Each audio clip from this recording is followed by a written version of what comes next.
place. Bienvenue à tout le monde de près ou de loin. Que le Seigneur vous bénisse abondamment. Et nous sommes là pour notre repas du jour.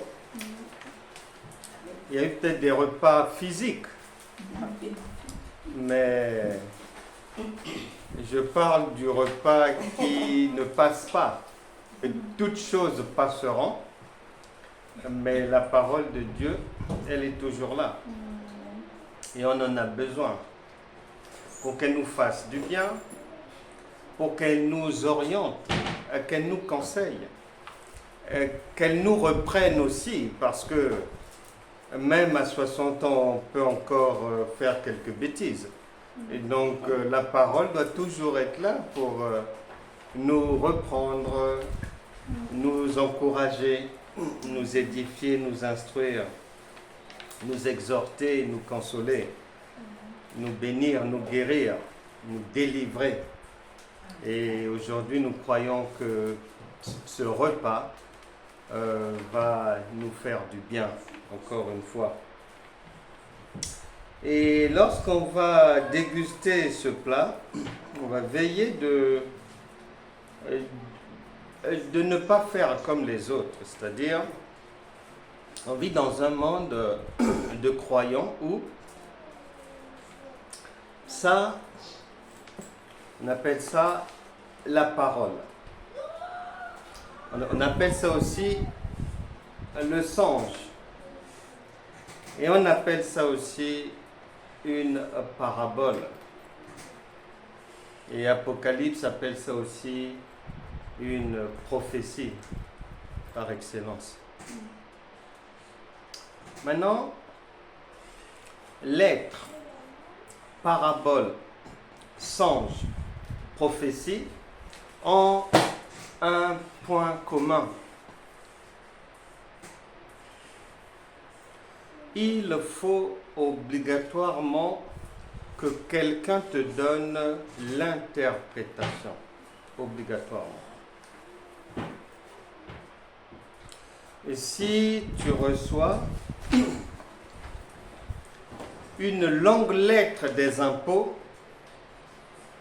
avec beaucoup de choses techniques dedans, en tout cas, si quelqu'un du domaine ne t'explique pas, le courrier vraiment, tu risques d'avoir des problèmes. Parce que peut-être qu'on t'attend là-bas, mais toi tu n'as pas compris qu'on t'attend le 19. Mais toi tu n'as pas compris. Mais une fois que le 19 passe, ils se disent, bon, elle ne s'est pas présentée. Et les sanctions tombent. Or, tu étais de bonne volonté, de très bonne volonté. Sauf que tu n'avais pas bien compris ce qu'ils ont mis dans leur courrier. C'est Dieu lui-même qui dit, il a suscité Moïse, il a fait que Moïse soit bègue, et il a suscité Aaron qui va faire l'interprète.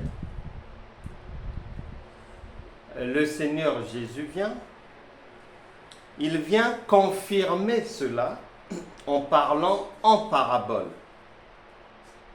Et la parabole, il faut qu'il y ait l'interprétation. La plupart des enfants de Dieu, entre guillemets, ceux qui se disent chrétiens, sont dans une vie qui ne convainc même pas les païens parce que ils lisent le songe, ils lisent la parabole, ils lisent la lettre, ils lisent la prophétie, mais ils n'ont pas l'interprétation. Ils ont des enseignants qui prêchent la lettre, qui enseignent uniquement la lettre, sans l'interprétation. Or, la Bible déclare que la vie est dans le Fils. Un jour, j'enseignerai que ça, c'est aussi considéré comme le Père. Mais si tu te contentes du Père, tu n'auras pas la vie. C'est pour ça que le Père avait envoyé le Fils. Parce que la vie devait passer par le Fils. Et nous ne voulons pas nous tromper. Nous ne voulons pas prêcher la lettre, la parabole. C'est pour ça que parfois tu entends,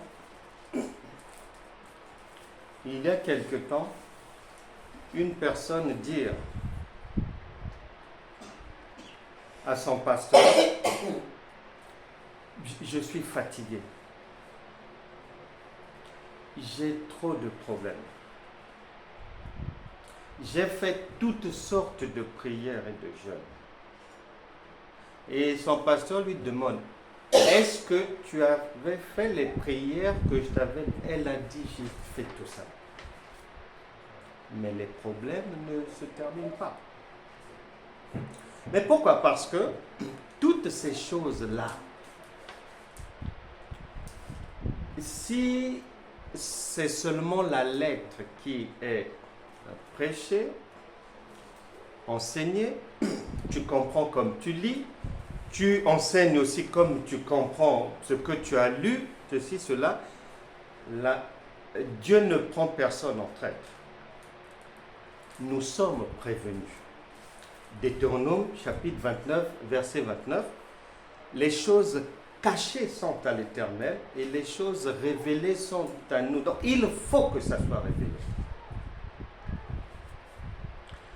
Proverbe chapitre 29, verset 18, lorsqu'il n'y a pas de révélation pour le peuple, c'est l'échec.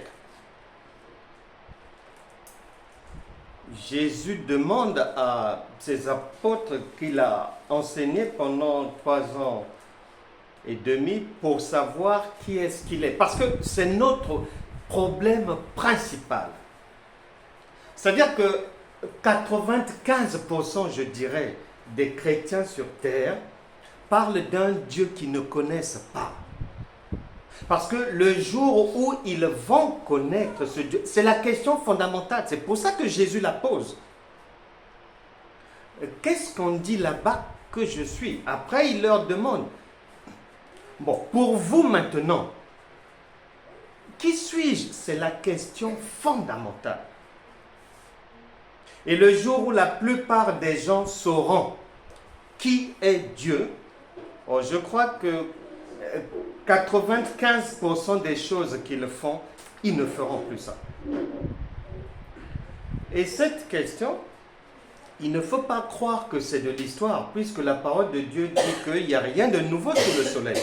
Donc si Jésus l'a posé hier, il la pose aussi aujourd'hui. C'est la même chose. Et le Seigneur Jésus, lorsqu'il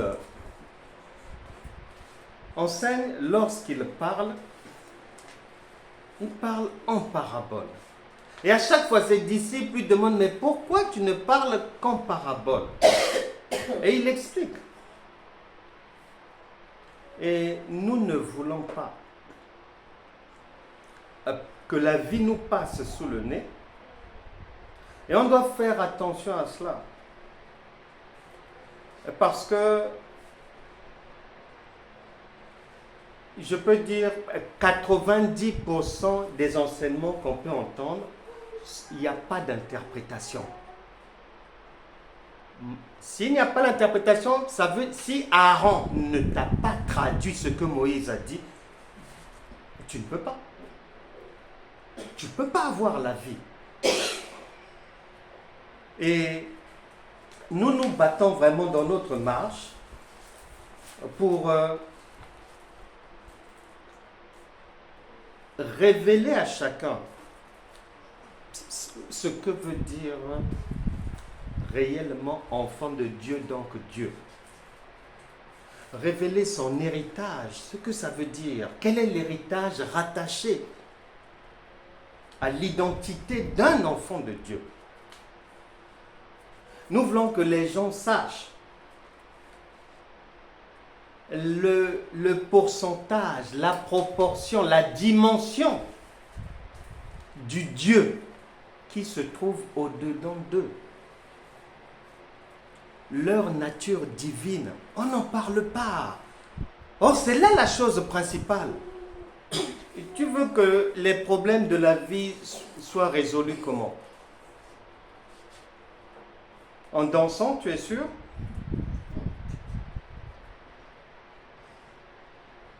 En chantant, tu es sûr de ça? En jeûnant, tu es sûr? Nous voulons que l'éternité de chacun soit révélée et vécue. Un Dieu ne souffre pas. Nous voulons aujourd'hui répondre à ces questions-là. Voilà. Vous pouvez les lire? C'est écrit quoi? Dieu et l'enfant de Dieu sont-ils des rois? Ils se débrouillent dans la vie où ils sont servis.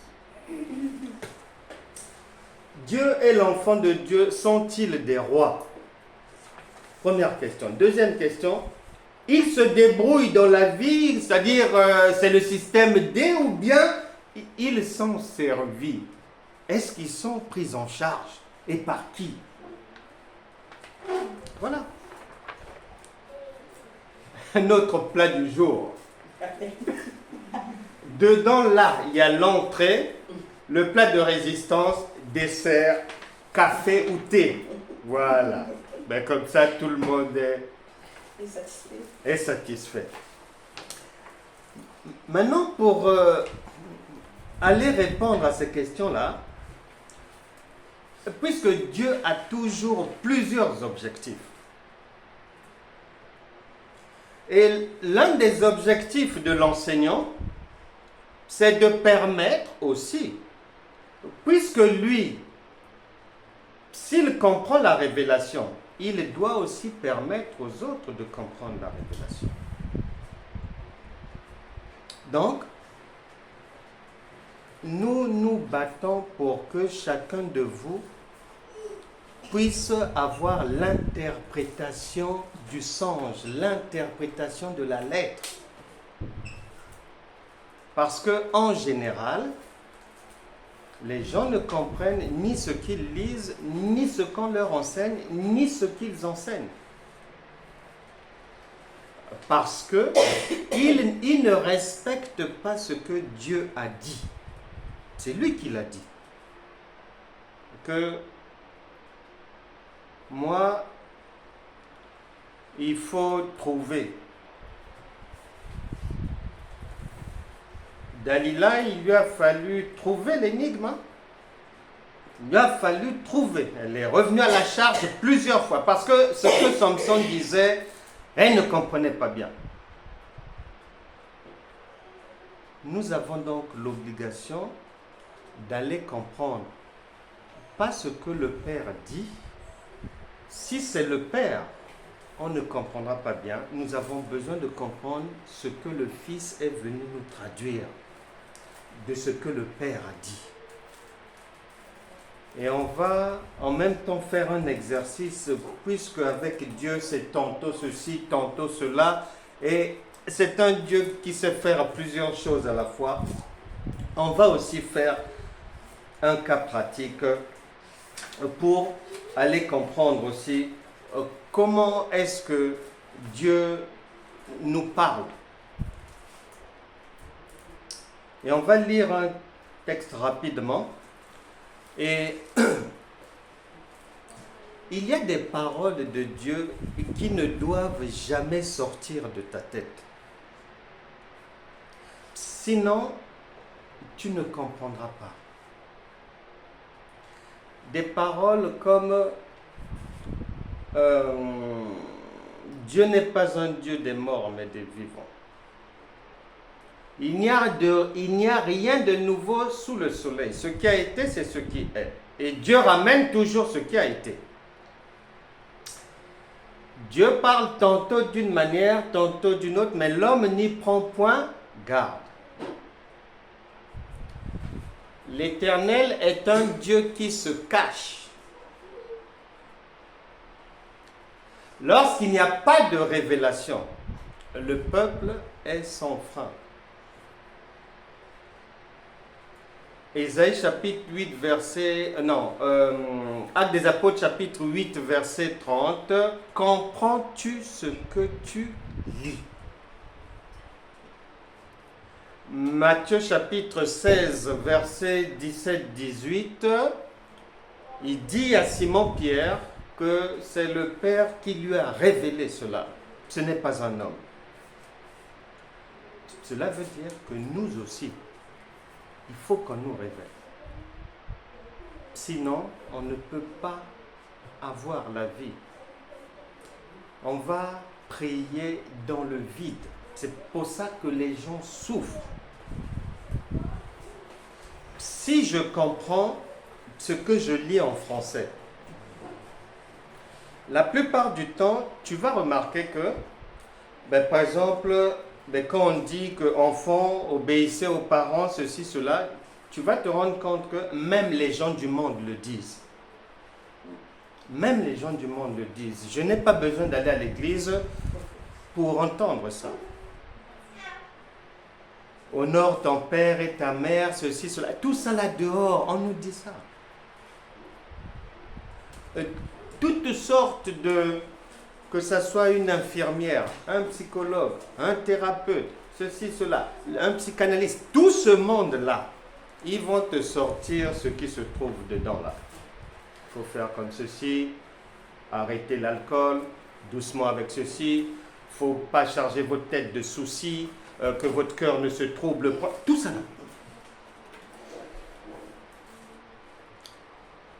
Sauf que, si tu t'arrêtes seulement là, tu auras la consolation, mais tu n'auras pas ou rarement la solution à ton problème. Parce que la consolation, même un homme peut te consoler. On s'encourage dans la vie, on s'entraide et tout. Mais pour enlever le problème, pour enlever certaines maladies, c'est-à-dire réunir les gens qui avaient juré il y a 10 ans que tant que je suis vivant, qui avaient dit que il n'y a que mon cadavre qui pourra te permettre d'arriver ici. Quand les gens ont prononcé ce genre de choses, sans rentrer dans ce genre de conflit, en tout cas, ce genre de problème, il te faut la puissance du Saint-Esprit pour réduire à néant ces problèmes. Les réduire à néant. Et la puissance du Saint-Esprit, elle vient de l'interprétation du sens, elle vient de la compréhension révélée. Lorsque tu comprends ce que Dieu dit réellement, ton problème est réglé. Lorsque tu comprends et que tu fais, si le Saint-Esprit te dit va à droite et que tu vas à droite, c'est bingo. Mais lorsque tu sais que je dois faire quelque chose, la parole de Dieu te dit va faire la paix. Tu sais, des fois, du fait que tu as manqué de la sagesse divine, tu vas demander pardon, on refuse. Qui t'a dit que tout le monde accepte les pardons des gens? On refuse. Après, tu vas te plaindre, oh voilà, pourtant, j'ai demandé pardon. Non. la méthode que tu as employée est terrestre. Elle n'est pas d'en haut, elle est terrestre. La Bible déclare Dieu est le maître des temps et des circonstances. Est-ce que tu as attendu le temps de Dieu? Bon, tu allais demander pardon. Elle était avec qui? Est-ce qu'elle était seule ou c'est devant les gens que tu as présenté ton visage là-bas? Un visage qui l'énerve déjà. Mais oui. On ne pouvait pas accepter ton pardon. Mais non. Elle n'est pas bête. Elle se dit, ah, peut-être que tu viens jouer la comédie ici.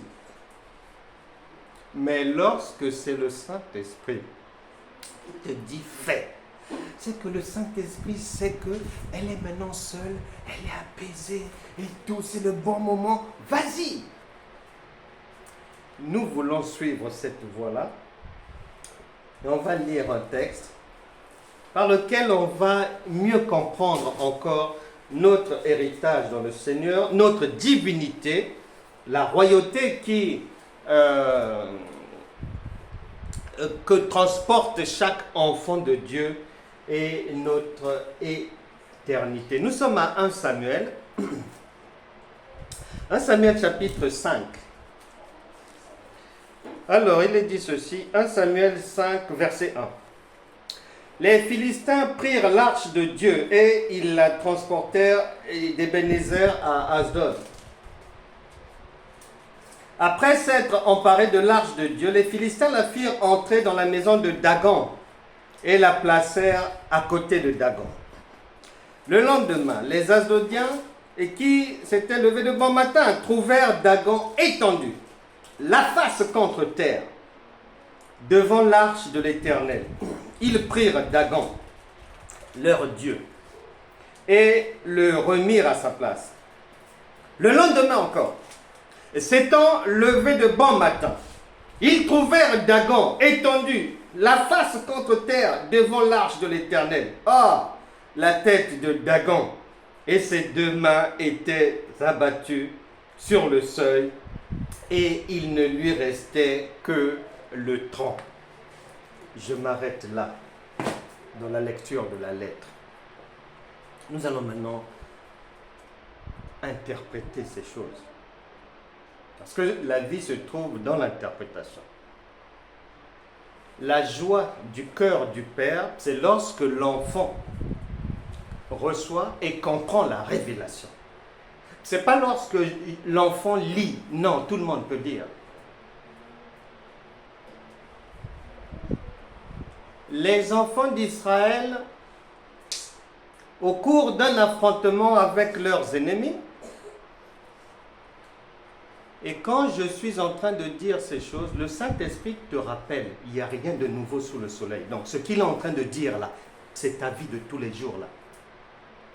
Ça est là. Puisque la parole ne passe pas. Elle est toujours au présent. Ils sont en train de livrer bataille. Dans cette bataille, ils ont un jour son. Et on leur ravit ce qu'il y a de plus cher pour eux. L'arche de l'Éternel. Leur lieu où ils se fortifient. Leur lieu où ils échangent avec le Dieu d'Israël. On a ravi ça. Et les Philistins sont allés mettre l'arche dans la même salle que leur Dieu, Dagon. Dagon à droite, ils ont mis l'Éternel à gauche, l'arche de l'Éternel. Ils se sont dit, bon, certainement demain, notre Dieu va le réduire à néant. Vaut mieux qu'on les mette là-bas, qu'ils le réduisent à néant, qu'ils le brisent. Parce que ça se passe entre les dieux, que eux-mêmes se fassent la guerre là-bas, nous sommes à l'extérieur.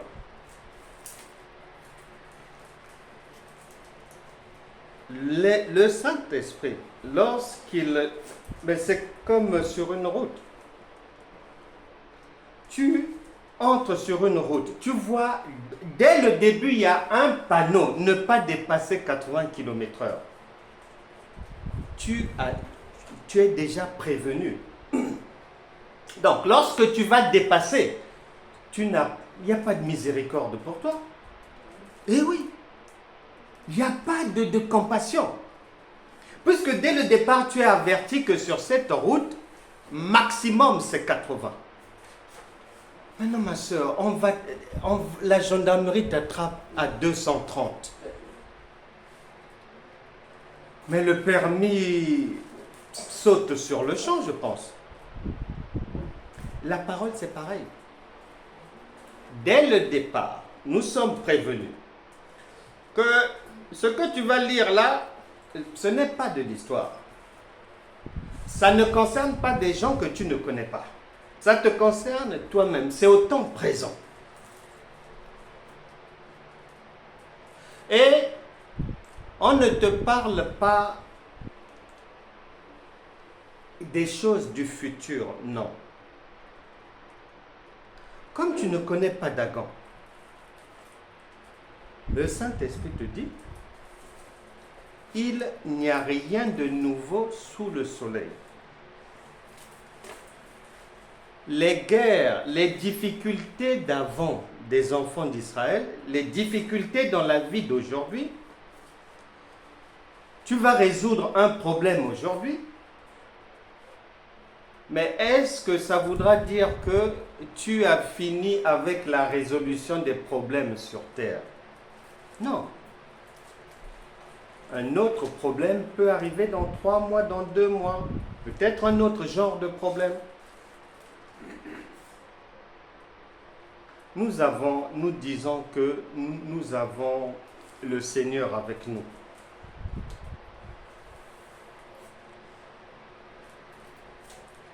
Là, le Seigneur est en train de nous enseigner que un enfant de Dieu est toujours vainqueur. En tout cas, si le Saint-Esprit est avec toi, c'est pour la victoire. On a mis le vrai Dieu avec le faux Dieu. Les propriétaires du faux Dieu, chaque matin quand ils viennent, leur Dieu est... Et d'ailleurs, la deuxième fois, on a brisé le bras. Tu as vu ça? La première fois, ils l'ont seulement trouvé allongé comme ça.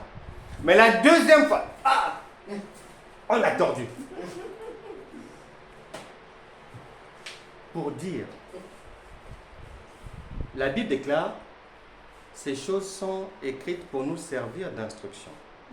Le Saint-Esprit ne te demande pas d'aller t'occuper de Dagon, non, il veut te faire comprendre. Si le Saint-Esprit est présent en toi, toute adversité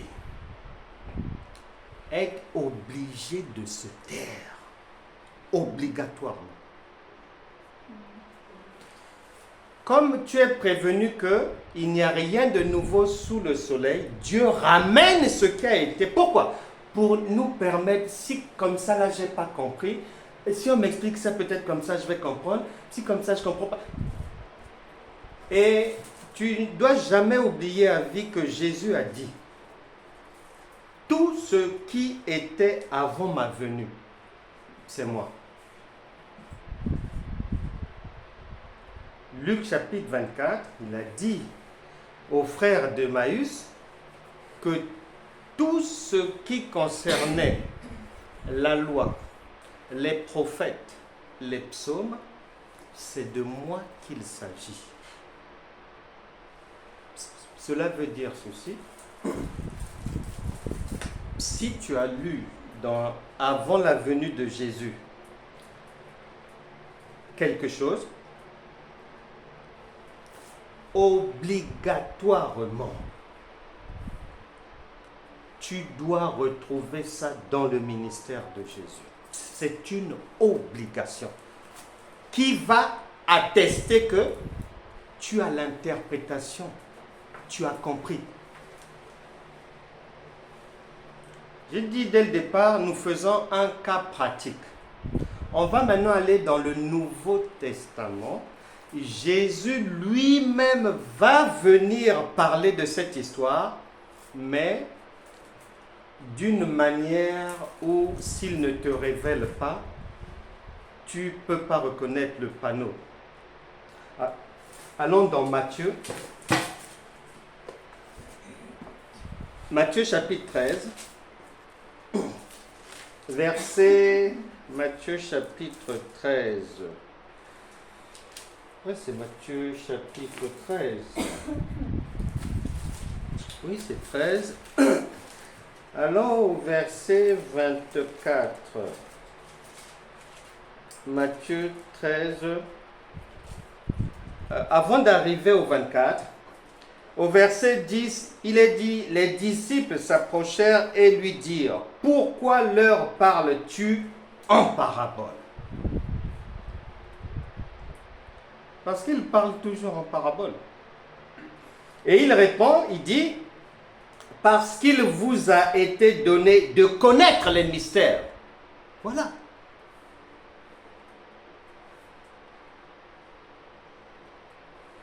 Du royaume des cieux, et que cela ne leur a pas été donné.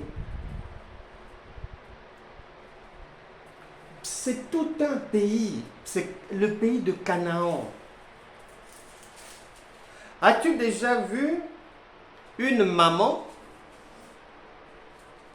mettre dans la rue ou à la disposition de n'importe qui dans la rue ce qu'elle a prévu pour ses enfants? Tu as vu ça où? Elle cache ça précieusement. Mais c'est pareil ici.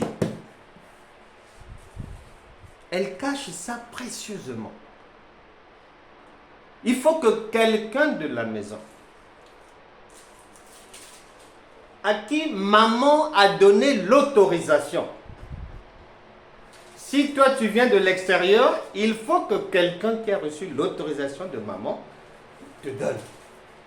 Sinon, ce n'est pas possible.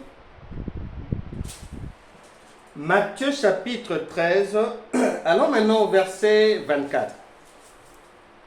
Il leur proposa une autre parabole et il dit, « Le royaume des cieux est semblable à un homme qui a semé une bonne semence dans son champ. Mais pendant que les gens dormaient, son ennemi vint, sema de l'ivraie parmi le blé et s'en alla. Lorsque l'herbe eut poussé et donné du fruit, l'ivraie parut aussi. Les serviteurs du maître de la maison vinrent lui dire, « Seigneur, n'as-tu pas semé une bonne semence dans ton champ? D'où vient donc qu'il y a de l'ivraie ?» Il leur répondit, « C'est un ennemi qui a fait cela. » Et les serviteurs lui dirent, « Veux-tu que nous allions l'arracher? Veux-tu que nous allions l'arracher ?» Les gens qui veulent en découdre avec le diable. Les gens qui veulent livrer un combat spirituel pour en finir avec tous les démons de France. Les gens qui veulent en finir définitivement avec les personnes méchantes. Parmi leurs amis, parmi leurs parents, parmi les collègues, les gens qui prient pour leur tordre le cou. Écoute ce que le Seigneur dit. Il dit, non, non, non, non, dit-il. De peur qu'en arrachant l'ivraie, vous ne déraciniez en même temps le blé. Laissez croître ensemble l'un et l'autre jusqu'à la moisson.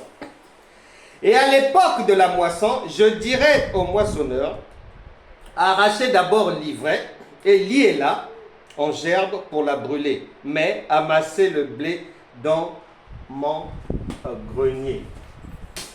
Quand les gens lisent ça, comme ils comprennent en français, ils se disent qu'un jour, le Seigneur fera ci, cela. Lui-même, il a dit en Matthieu chapitre 28, verset 20, que je suis là tous les jours jusqu'à la fin du monde.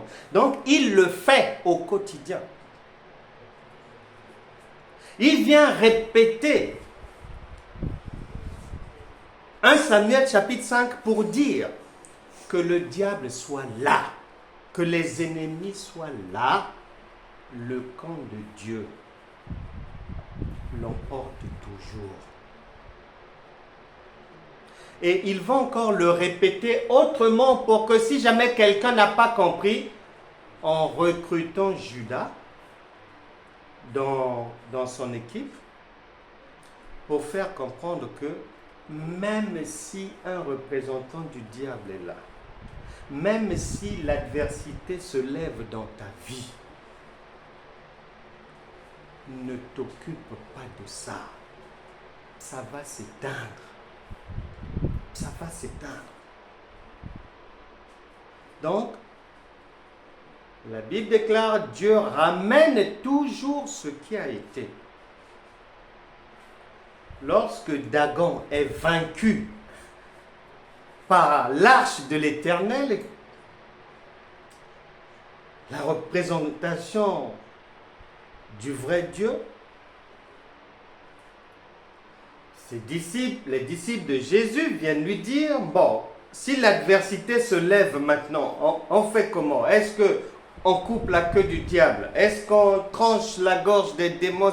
Il a dit non, non, c'est petit ça. C'est petit. C'est ce que nous devons comprendre en tant qu'enfants de Dieu. Et je le répète, la parole de Dieu, c'est un médicament.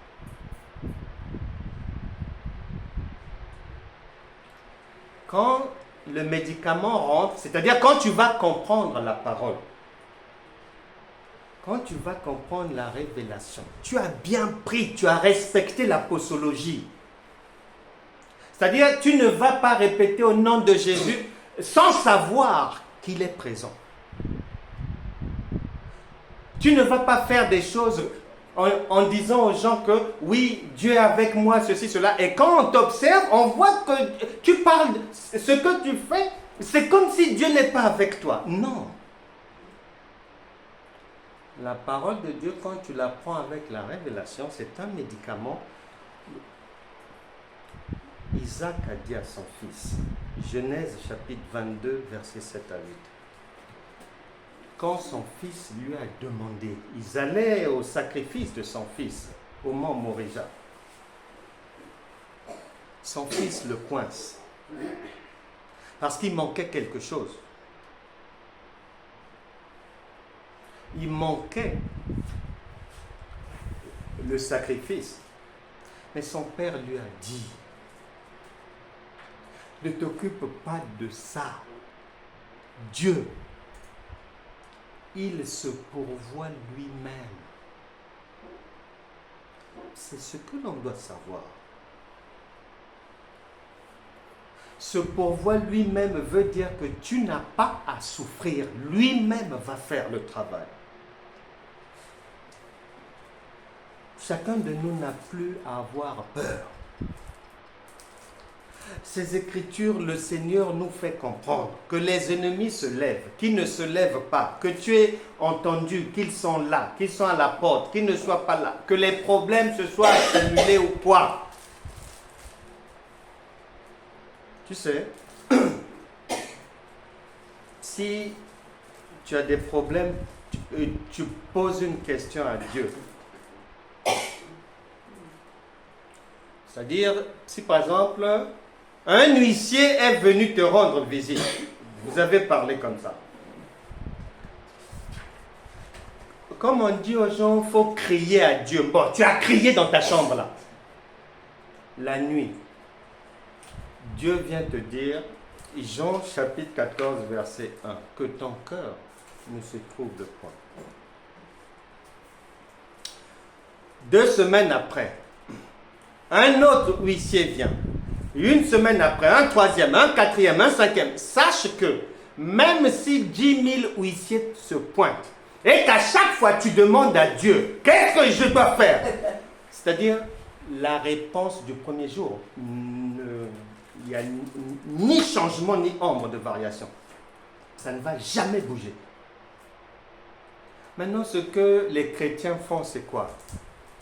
C'est-à-dire, quand la menace grandit, voyons que Dieu dort dans leur barque calmement. Parce que le Saint-Esprit n'est pas impressionné par les tempêtes. Non. Voyons comme si Dieu dort. Ils vont maintenant eux-mêmes fabriquer des choses à faire pour régler le problème à droite, appeler là-bas, sœur Mado, si cela. C'est là où c'est-à-dire ce que tu vas faire là, c'est-à-dire ce que tu es en train de faire, c'est de l'engrais pour les problèmes. Ça va se multiplier encore. L'Esprit de Dieu est toujours en supériorité, quel que soit le problème. Ces gens-là avaient beaucoup de respect pour leur Dieu. Ils n'ont jamais vu leur Dieu par terre. Plus grave, l'ennemi s'est retrouvé par terre sans intervention de quelqu'un. C'est ce que le Seigneur Jésus est venu nous apporter. C'est-à-dire, désormais, l'intervention divine est silencieuse et elle se fait de l'intérieur. On les a mis dans la chambre, eux deux, dans leur temple là-bas. On les a mis là-bas. Il n'y avait personne pour venir donner soit de l'eau ou de l'huile pour mettre quelque part, ou bien du feu. Non, personne. Donc, un enfant de Dieu, c'est-à-dire son lieu de résidence, c'est le repos. Parce que nous ne courons pas après une victoire. Lorsque tu cavales dans les veilles de prière après les démons, mais c'est de l'esclavage. L'Esprit de Dieu ne court pas après les démons. Mais qui t'a dit ça? L'Esprit de Dieu ne cavale pas. Mais non. Tu remarqueras, les médicaments, pour qu'ils soient plus performants, pour que la guérison soit en accéléré, on met dedans. On ne met pas dehors comme ça. Non, on intervient dedans. Une bonne seringue, une bonne piqûre là, et le problème est réglé. C'est dedans. Dieu, c'est un Dieu du dedans, pas du dehors. C'est un Dieu du dedans. Tout ce que tu vas faire dehors, ça n'entre pas en ligne de compte. Tu veux aider Dieu, on ne l'aide pas. Comment tu vas aider un médicament? Comment? Il est déjà pleinement constitué. Quand tu prends ton verre d'eau, le médecin te dit non, avale. Ah, mais, docteur, vous êtes ici, avale, c'est bon. Tu avales. Mais bien sûr. Et après, tu verras. Si tu crois, tu verras la gloire de Dieu. Mais tu as la guérison après. Tu n'as pas aidé le médicament. Tu as juste suivi l'instruction qui t'a été donnée. Tu mets dans un verre. Tu soulèves le verre. Tu bascules comme ça. Et c'est fini. Il n'y a rien de compliqué. Le Saint-Esprit qui est en chacun de nous, c'est aussi simple que ça. C'est un médicament. Que chacun ait à l'esprit cela. J'aime beaucoup. Lorsque Gédéon dans Juge 6, il est allé casser les histoires de l'idolâtrie familiale, de beaucoup de choses là-bas. Et le matin, les gens ont vu que il y avait eu des dégâts jusque dans au niveau de leurs hôtels et tout. Et ils se sont renseignés qui avait fait ça. L'enquête de police a indiqué que c'était Gédéon. Ils se sont présentés chez son père pour qu'il leur remette Gédéon parce qu'il avait outragé leur Dieu, Baal. Son père a dit ceci. Oh.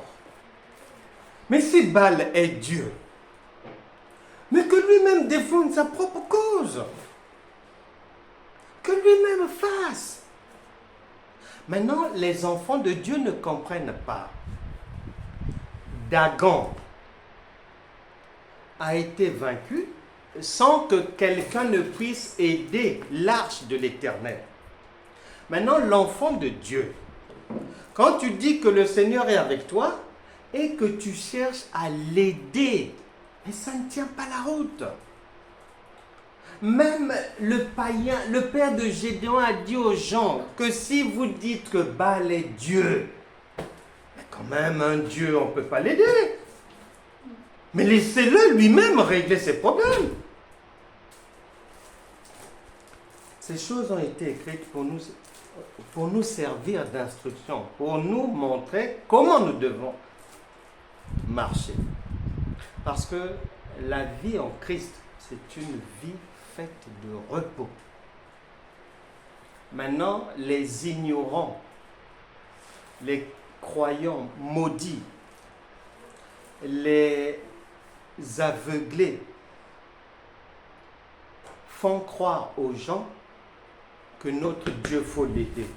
Ça ne va pas. Il faut chanter de 8h à 11h30. Mais attends, ça va? Ça va là? Je connais seulement 3 chansons. On fait comment après? Nous devons vraiment avoir ces choses à l'esprit. Et quand on parle de l'arche de Dieu, Dieu parle de toi-même. Dieu parle de toi avec la présence du Saint-Esprit. L'arche est en bois. N'oublie pas que dans cette arche, il y avait des éléments là-bas. Il y avait des éléments, il y avait le chandelier, il y avait des ustensiles. C'est le Saint-Esprit. Il y avait la représentation du Saint-Esprit. Et c'est le Seigneur Jésus qui va nous informer que quand tu entends parler du bois, je parle d'un être humain. Et Jésus le dit en Luc chapitre 23, versets 26 à 34. Où il a dit, si au bois vert on fait déjà ça, en parlant de lui, pour le bois sec, ça sera aussi agité. Donc, l'arche de l'Éternel, c'est l'image, la représentation de l'enfant de Dieu rempli du Saint-Esprit.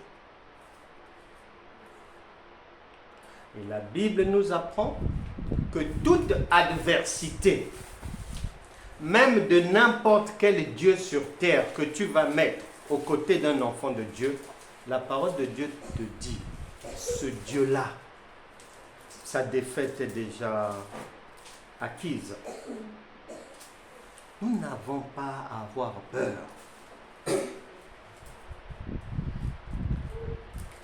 Les gens disent au Seigneur, mais si vous ne vaut-il mieux pas qu'on enlève l'ivraie pour laisser seulement des choses bien et tout, il dit non, laissez l'ivraie. Pourquoi? Parce que l'ivraie soit là, que l'ivraie ne soit pas là, c'est pareil. C'est tout. Que Judas soit là, qu'il ne soit pas là, c'est pareil, c'est pareil. Mais lorsque l'enfant de Dieu Il ne comprend pas.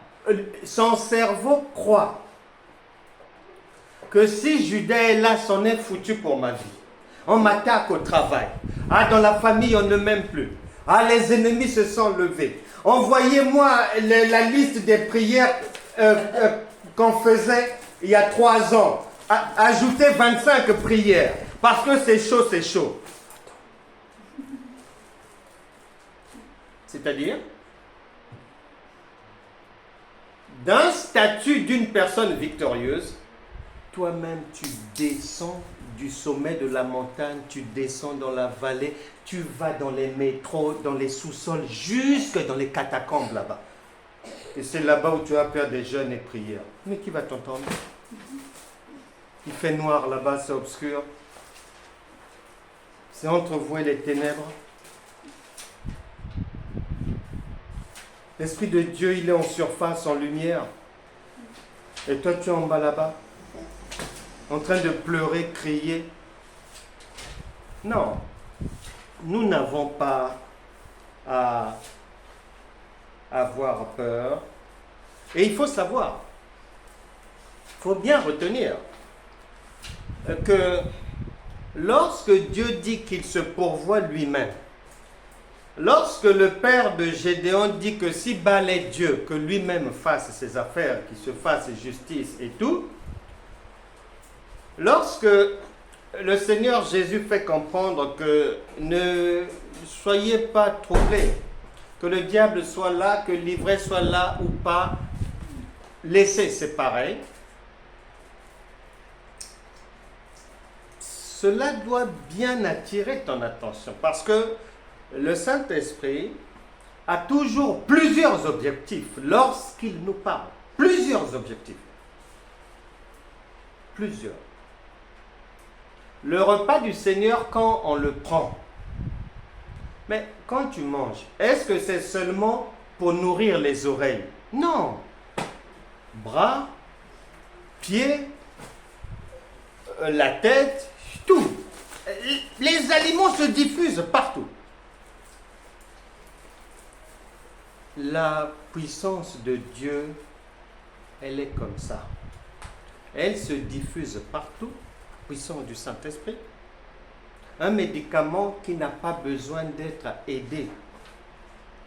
Et le drame, c'est l'ignorance des chrétiens vraiment a atteint un niveau, c'est-à-dire c'est une malédiction plus.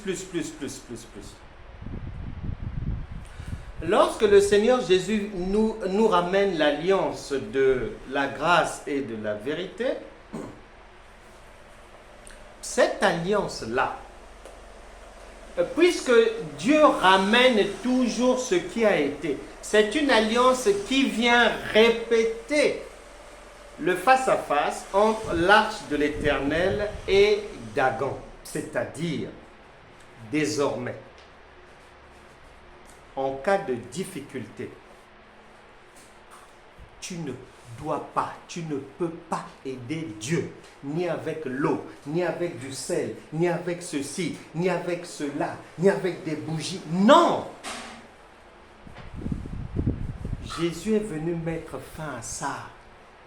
Parce que ça se passe de l'intérieur, maintenant, pas du dehors là, non. Et on n'aide pas Dieu, donc tu ne peux pas peut-être mettre un fil à l'oreille ou bien... Non. Maintenant, tu constateras que dans le monde dans lequel nous vivons, les charlatans, les marabouts, les magiciens, les exorcistes, tous ceux qui font du charabia, quand tu vas les voir, on te remet des choses ou au moins toujours une chose. C'est-à-dire ce sont des dieux que tu dois aider. Tu dois aider.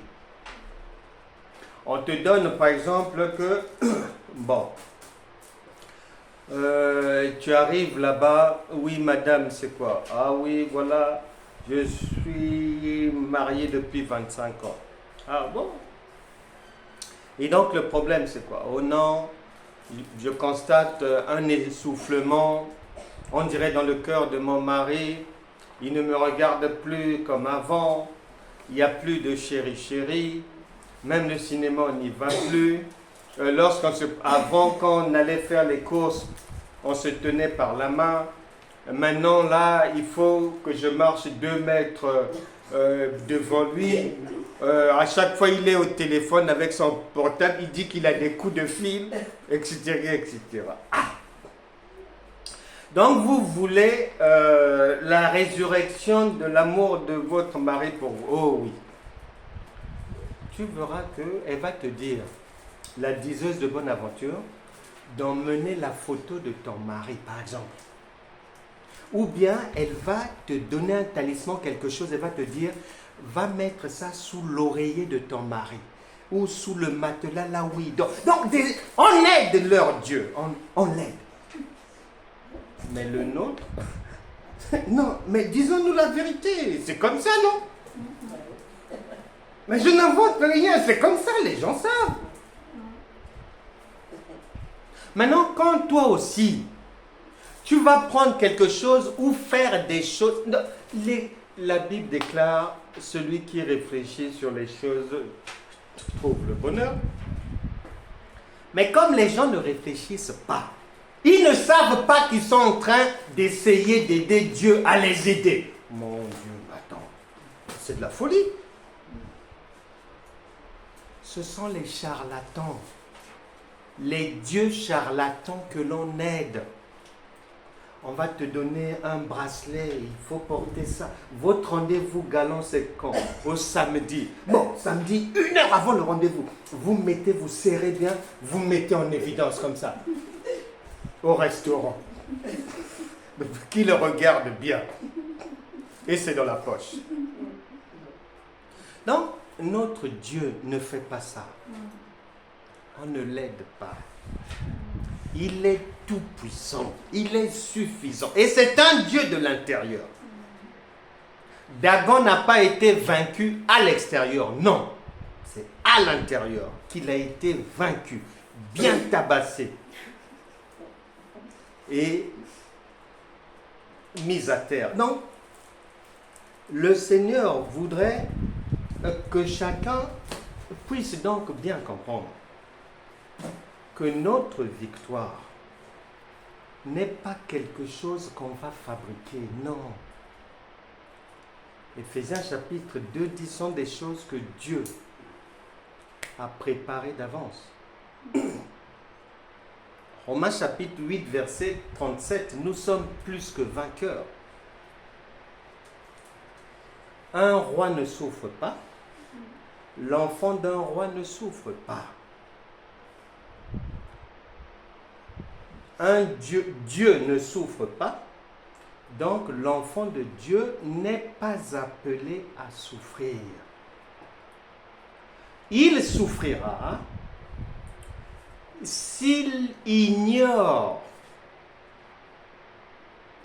qui est son père, s'il ignore qu'il a la même nature que son père, s'il ignore qu'il est l'unique représentant désormais de son père, s'il ignore qu'il a pris la place du père, parce que le fils prend toujours la place du père ou de la mère, tôt ou tard.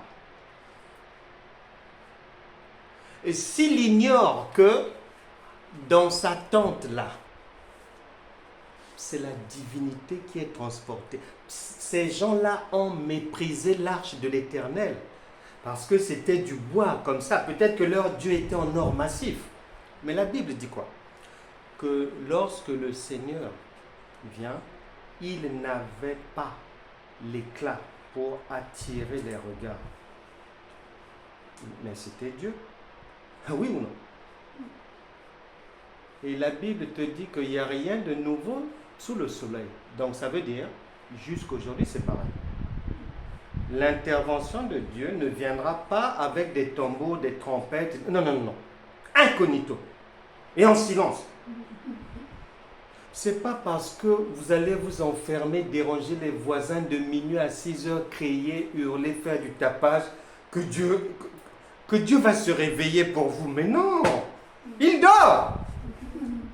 Il est dans la barque, il dort. Il n'a pas besoin de ça. Nous devons donc avoir cette conscience-là, que le Dieu qui est dans nos cœurs, c'est le véritable. Et que si tu l'aidais, si tu as passé toute la vie chrétienne à l'aider, à pleurer pour ceci, cela, c'est parce que peut-être tu cherchais à l'aider. Il te disait à chaque fois, lâche-moi, lâche-moi, lâche-moi. Ben oui, ben bien sûr. Mais vous êtes en dispute matin, midi, soir, peut-être pour ça depuis 20 ans, 15 ans, pour ça. Tu veux l'aider, quelqu'un qu'on n'aide pas. Attends. C'est comme si tu te présentes chez Macron pour l'aider. Oh. Et là, on ne parle pas du président Macron, on parle du créateur du président Macron que les gens veulent aider. Non. Nous devons nous repentir pour avoir méprisé notre Dieu. Voilà, c'est on méprise Dieu. On méprise Dieu au quotidien. On méprise Dieu. En faisant des choses quand Dieu ne peut pas demander à quelqu'un de faire. C'est pas vrai. Mais sinon, il n'est plus Dieu. Sinon, il n'est plus Dieu. Si Dieu te demande de l'aide, c'est qu'il n'est, sache qu'il n'est plus Dieu. C'est pas Dieu. Non, c'est pas lui. C'est pas lui. Et si Dieu t'aide seulement dans un seul domaine de ta vie, c'est-à-dire le travail, ça va. Les enfants, ça va pas. Le mari, ça va pas. Les amis, ça va pas. Dans les administrations, ça va pas. Dans les projets, ça va pas. Ça va pas, ça va pas, ça va pas. Non. Vérifie bien si c'est vraiment Dieu. Parce qu'il y a des faux dieux. Vérifie bien si c'est vraiment lui. Parce que lui, il est comme un médicament. L'Esprit de Dieu, quand il te prend en charge, les bras, les oreilles, les yeux, les cheveux, la tête, même si tu mets les rouges à lèvres, les lèvres, tout. C'est ça. Il ne faut plus avoir peur. Il ne faut plus avoir des idées négatives. Il faut avoir une bonne conscience de qui est le Saint-Esprit en toi. Il réduit à néant toute adversité. Je suis souvent triste quand j'entends les gens, des fois ils déménagent parce que il y avait des voisins qui, je sais pas, ont jeté des poulets devant chez lui, ceci, cela, qui le maudissait et tout, et puis un chrétien, et puis par peur, la personne déménage, va ailleurs. Non. La parole de Dieu nous fait clairement comprendre que personne ne peut tenir devant Dieu en tant qu'adversaire. En tant qu'ami, c'est bon. En tant qu'adversaire, c'est une impossibilité. On finit avec Osée chapitre 13. Osée chapitre 13 dit ceci au verset 7. C'est l'Éternel qui parle. Je serai pour eux comme un lion. Voilà. Lion de la tribu de Juda, bien sûr. Je serai pour eux comme un lion. Osée chapitre 13, verset 7. Comme une panthère, virgule. Je les épierai sur la route. Je les attaquerai comme une ours à qui l'on a enlevé ses petits. Et je déchirerai l'enveloppe de leur cœur. Je les dévorerai comme une lionne. Les bêtes des champs les mettront en pièces. C'est pour ça que Jésus avait dit, laissez livrer. Ce n'est pas un élément dérangeant. L'adversité ne nous dérange pas. Le diable peut poursuivre ses activités. Nous ne sommes pas concernés par ça. Pourquoi? Parce que la Bible déclare, nous sommes de ce monde, nous sommes dans ce monde, mais nous ne sommes pas de ce monde. Nous ne sommes pas concernés. Lorsqu'on dit que voilà, le diable est maître ici, c'est beaucoup d'enseignements chrétiens, attention, le monde appartient au diable, ceci, cela, des enseignements de la peur. Jésus nous a demandé d'apporter la bonne nouvelle, pas des nouvelles de crainte, de peur, c'est la bonne nouvelle. Parce que même si le diable est là, il ne peut rien nous faire, il est en infériorité. La Bible déclare, règne, domine au milieu de tes adversaires. Il faut que cette parole s'accomplisse. Mais pour qu'elle s'accomplisse, que domine, règne au milieu de tes adversaires, il faut que les adversaires soient maintenus en place. Mais sinon, comment va se réaliser la prophétie dans ta vie? Il faut que les adversaires soient là. Pour qu'ils tombent comme Dagon, sans que quelqu'un ne leur dise quelque chose. Sans aucune menace. Sans aucune intervention. Ils sont allés faire leurs choses là-bas. Il a dit, il va les dévorer comme une lionne. C'est pas de l'histoire géo, c'est du présent, c'est actuel. C'est actuel. Quiconque essaie de mettre la main, essaie d'embêter un enfant de Dieu, c'est sa mort. Maintenant, il survivra si l'enfant de Dieu est ignorant ou se comporte mal, ou marche avec un Dieu qu'il méprise, qu'il ne connaît pas, qu'il veut aider. Mais s'il essaie de marcher en assumant sa divinité, son héritage, eh bien, les adversaires doivent tomber. Dieu n'a pas prévu une autre alternative pour les adversaires. Ils suivent Dagon, ils doivent tomber. Ils suivent Judas, ils doivent tomber. Il n'y a pas autre chose. Et nous devons être conscients de ces choses. Que nous sommes là dans ce voyage terrestre pour confirmer notre vie victorieuse. Pour confirmer que nous avons du sang divin en nous. Que nous venons de l'éternité. Nous sommes en train d'entrer à la maison. Et que nous avons la responsabilité de ramener le ciel ici sur terre, parce qu'il y a beaucoup de problèmes. Les gens ont beaucoup de problèmes. Jésus a dit, vous êtes la lumière du monde. Donc, ceux qui ont l'Esprit de Dieu sont appelés à aider ce monde en difficulté, en souffrance. Tu mets Dagon, tu mets l'arche de l'Éternel, Dagon est par terre. Tu mets le blé, tu mets l'ivraie, Jésus dit, c'est la même chose. Que vous enlevez, que vous n'enlevez pas, c'est pareil.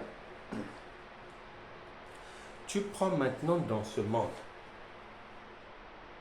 un chrétien. Tu mets là, tu mets un païen,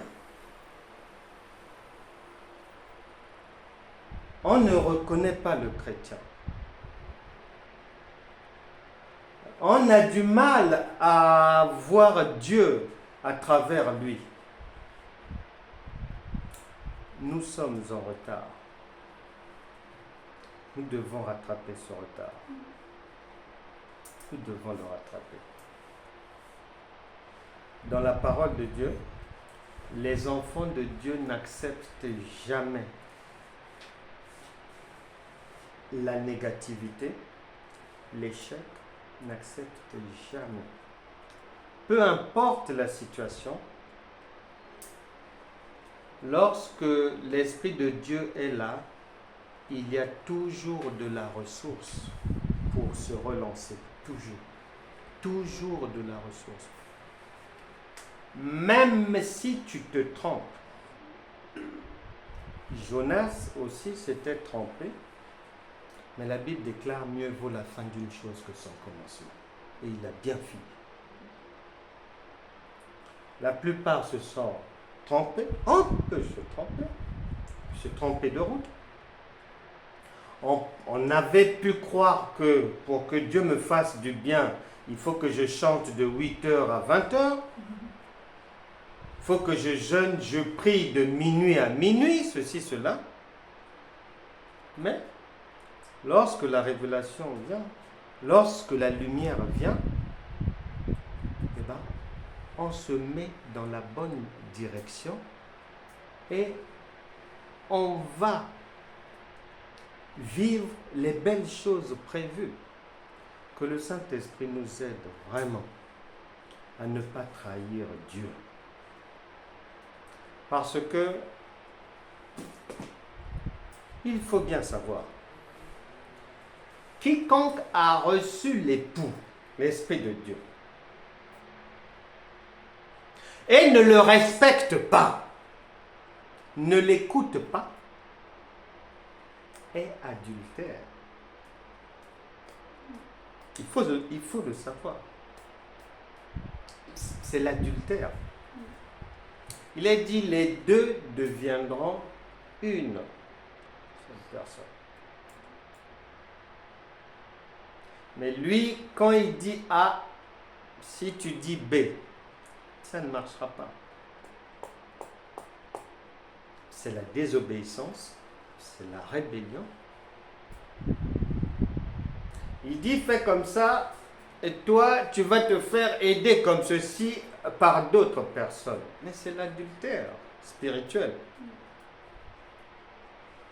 Et Romains chapitre 6, verset 23, dit, le salaire du péché, c'est la mort.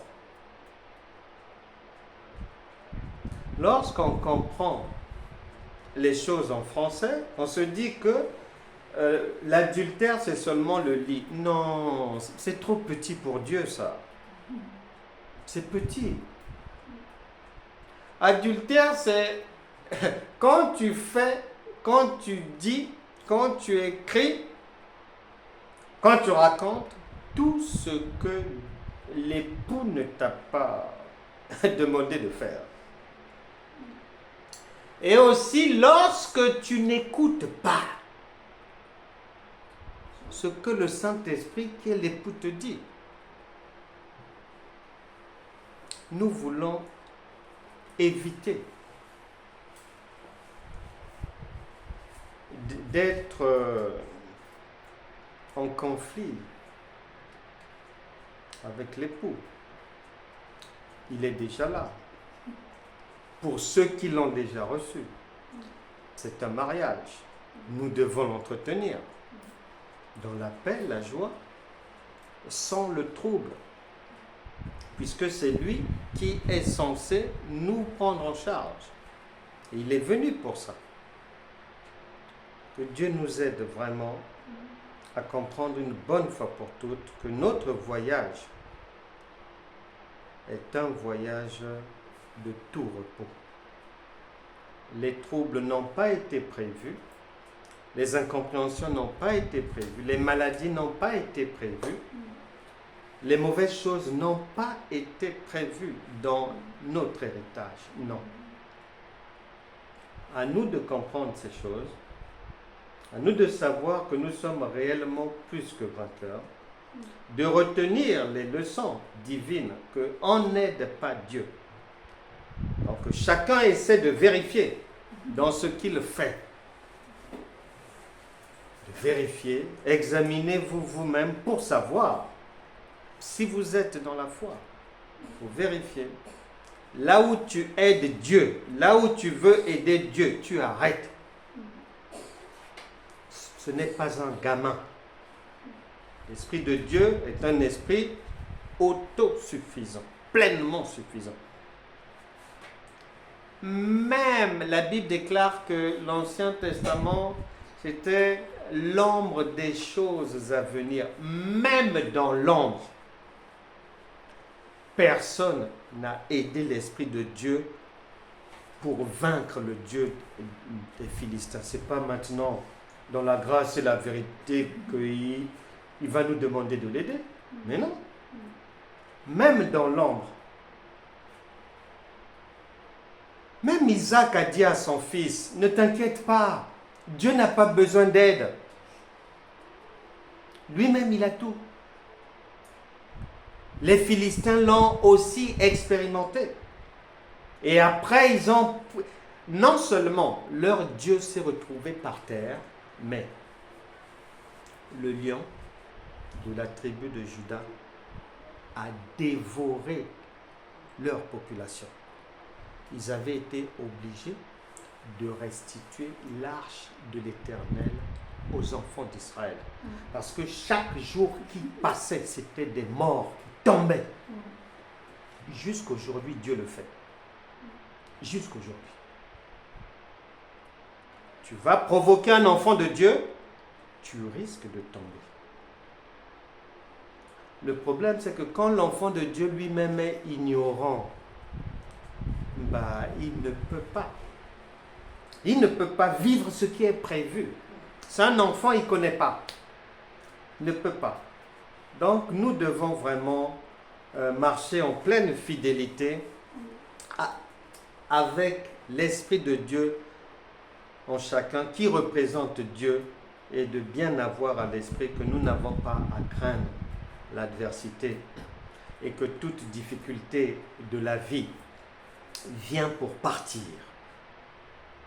Les problèmes ne sont pas appelés à rester là. C'est-à-dire, le sang divin en toi, le médicament de la parole, cette nourriture-là, quand un problème vient de l'extérieur, le sang divin en toi, la vérité qui est en toi, la grâce, repousse ces difficultés, à condition de le savoir.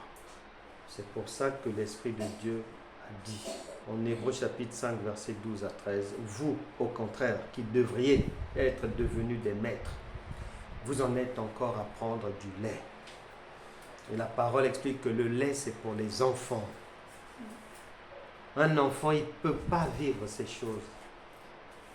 Il faut qu'il grandisse d'abord. Et on grandit spirituellement par la compréhension de la parole et de la parole révélée. Seigneur, merci pour la grâce de ta parole. Que cette parole qui est partie et dont il est dit qu'elle ne peut pas revenir sans avoir accompli ce pourquoi elle a été envoyée, qu'elle accomplisse dans les vies de tout un chacun ce pourquoi elle a été envoyée. Toute adversité tombe. Toute méchanceté s'arrête aujourd'hui. Et toute chose qui l'embinait doit s'accélérer. Et tout département a problème. Tout département, tout dossier, dont les gens étaient découragés, qu'il y ait la résurrection. Parce que la parole de Dieu a dit, voici les miracles qui accompagneront ceux qui auront cru, c'est-à-dire ceux qui ont compris. et qui ont accepté de vivre réellement leur divinité. Au nom puissant de Jésus. Amen.